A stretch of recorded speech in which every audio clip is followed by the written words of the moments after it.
Today we're going to do something a little different.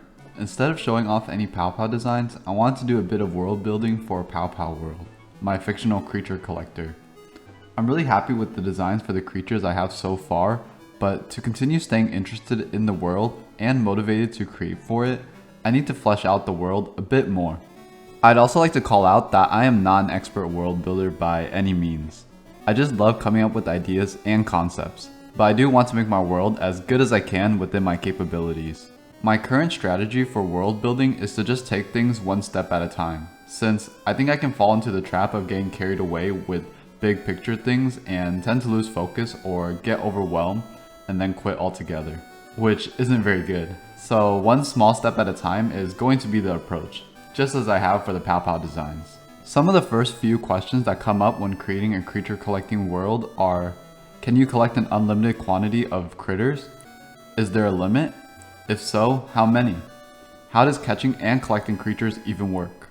Relatively simple questions, but the answers can be quite big and are very core to the world that I'm creating. Of course, to answer these questions, I look over to the giant entity that is Pokemon and see how they have addressed these issues either in-game or in the anime. In Pokemon, you have your main team of 6, but you can effectively catch as many Pokemon as you want. The excess will be stored in a computer, or if it's in the anime universe, they'll be sent to a professor to take care of. Although the actual logistics of that are very unclear, since we only really know what happens to Ash's excess Pokemon. But let's not get too into that right now. I love the idea of a core team of critters that you bond with. That much is very important, and I plan on incorporating that component from Pokemon.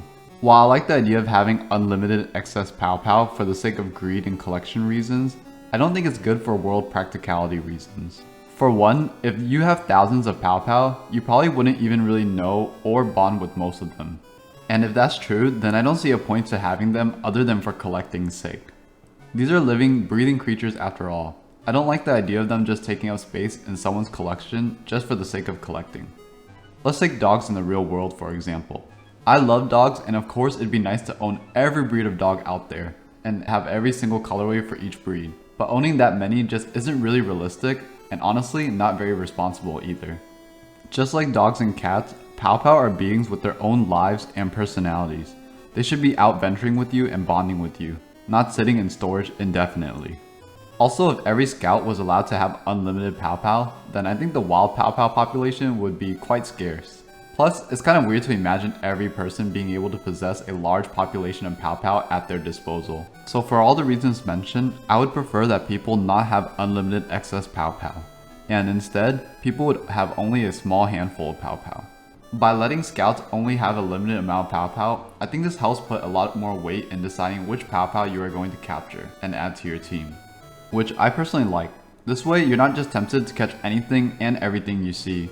So for the time being, unlimited excess Pow Pow is not on the table, but I am open to the idea of a limited amount of excess Pow Pow, just so you can have a rotation of Pow Pow on your team to keep things a bit fresh. But we'll iron out these details further once I get some feedback and think on it a bit more. Now let's talk about the most important part, your crew, your squad, your Pow Pow team. These will be the creatures of your group that you'll be bringing along your journey and battling with. I think a team of 6 Pow Pows sounded just right. It feels substantial without being too much. Plus, I like even numbers. But the question now arises, in the world, how do you implement that every scout should only carry 6 Pow Pow on their team? In the Pokemon world, to my knowledge anyway, there is nothing stopping you from carrying as many Pokemon as you want. Other than maybe an implied societal rule, but even that is a bit vague. I thought maybe I could just say that in my world, the government made it a law that people can only carry 6 Pow Pow, and everyone just so happens to be a goody two-shoes and follows the law very obediently.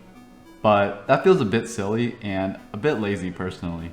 I want the rule of having only a team of 6 to be better implemented in my world. I was really stuck for a while on how to solve this problem until I stumbled upon a video about someone talking about their magic system for their own fantasy world. They talked about mages and mana, and this really gave me a new pathway to solving this 6-member team issue. So my current idea is this. In my world, humans innately have life energy that flows through them. You could think of this energy as mana, chakra, or aura. Anyway, this energy pulls up into 6 points that are located within either the left, or right hand depending on the person. 1 point in the center of the palm and 1 in each knuckle. These points, as well as the life energy, is called drive. And it seems that certain materials and objects respond to this drive. Somewhere along the line, Pow Balls were created to utilize drive. A Pow Ball can be linked to one of the 6 drive points in your hand. The ball uses your energy to capture, house, heal, and give strength to Pow Pow for battle. Because there are only 6 points of drive in the human body, people can only link up to 6 Pow Balls. So this creates the limitation of 6 for your team and how many Pow Pow you can carry. I hope the way I explain this concept makes sense, since I know magic systems can get a little confusing when being explained. Overall, I'm really happy with this concept. I love how it solves the 6-member team problem, but it also makes the world more interesting and unique. I like how better incorporated the humans are now too, and that they have a somewhat magical component to them rather than just the Pow Pow being the magical beings. I think it also helps cover some things that I find a bit odd in Pokemon. Like how is everyone able to throw Pokeballs so well, and how the balls seem to defy gravity and physics the way they move and return to you. In my world, because Pow Balls utilize your life energy, and this energy is kind of an extension of your own will, you can manipulate the ball's movement and properties as you please. This also helps explain why you're able to resize your ball to various sizes even though the ball doesn't really have any buttons or controls on them. Again, I hope this makes sense to everyone because I know that the things I'm discussing are a bit abstract and confusing, but yeah, just feel free to ask questions and I'll try to clear it up in the comments or in a future video as well. This whole concept is a fairly recent idea of mine that I will probably continue to improve upon as I continue fleshing out the world. But I wanted to discuss it since I think it has potential and wanted to garner some feedback to see if this is a path worth sticking to.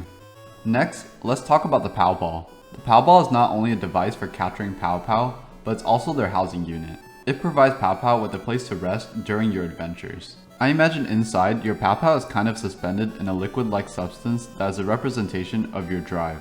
Kind of like LCL from Evangelion.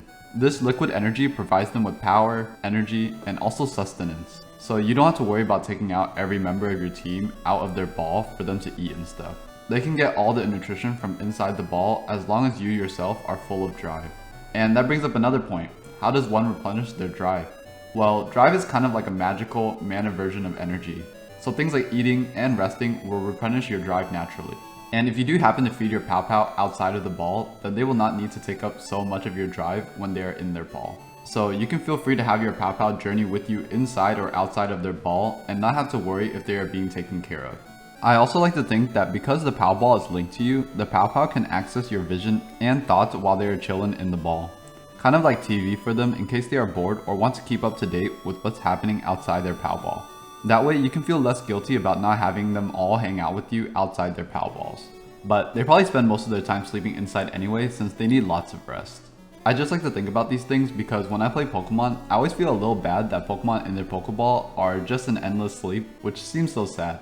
So I like the idea of drive, the person's life energy, linking Pow Pow and their owners closer together, but also providing them with better quality of life as well, since they are living creatures, which is something I always try to keep in mind.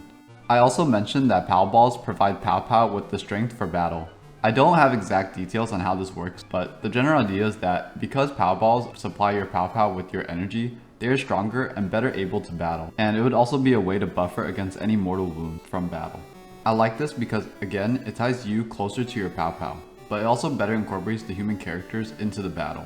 It always felt weird that when I was watching the Pokemon anime, Ash would start getting super tired toward the end of matches, like even more tired than his Pokemon are. And they're the ones actually doing all the physical work and like getting all beaten up and stuff. And then Ash over here is just barking orders and he's getting winded and huffing and puffing. It always bugged me, so I like the idea of linking the Pow Pow and its Scout to kind of solve or at least address this problem, and to better actively involve the Scout in the battle. I also like the idea that when you and your Pow Pow are better bonded and are more in unison with each other, the Pow Pow are able to access greater levels of drive, thus becoming stronger and more capable in battle. Again, this is all very wordy and maybe too abstract, but I hope you're getting the gist of what I'm saying. If you get the general idea, it's good enough since I also don't want to get overly technical with the magic system either. So let's do a quick recap of drive. Humans have drive. Drive powers Pow Balls. Pow Balls connect Pow Pow and human. Pow Pow can access humans' drive for sustenance and power for battle via the Pow Ball. Overall, I really like how this magic system better connects Pow Pow and Scouts, the human characters, but also gives more interest to the humans of the world as well. Like they have something else to contribute other than giving commands to their Pow Pow. It's funny how all this came about because I had to find a way to address why teams are restricted to 6 Pow Pow. But fundamental questions like these are really important for laying down the foundation of the world. Once I finish laying down the foundation, we can get into fun stuff like potential special and unique Pow Pow or some special characters. So if you have any questions about Pow Pow World, please let me know below. It's fun to figure them out, or it at least gets me thinking. Hopefully you enjoyed today's video. It's different, but I think it was something I really wanted to address. Plus, it's just fun for me to switch things up. But don't worry, more Pow Pows soon to come. I'm almost caught up showcasing all the Pow Pow I've made prior to starting my YouTube channel. So I'm excited to work on some new ones and have videos made about them much closer to the date of the Pow Pow's actual creations, since a lot of the ones I've showcased are quite old.